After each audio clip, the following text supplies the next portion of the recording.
Den lille Ole med paraplyen, ham kender alle små folk i byen.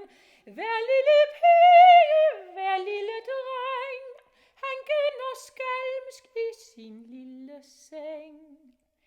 Dog vil han først paraplyen brede, og uskyldshygge om legets brede.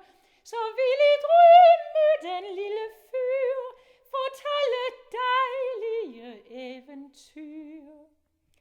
Han kan fortælle om stjerner klare, om himlens hellige engleskare, og om den yndige og milde fe, som alle børn vil så gerne se.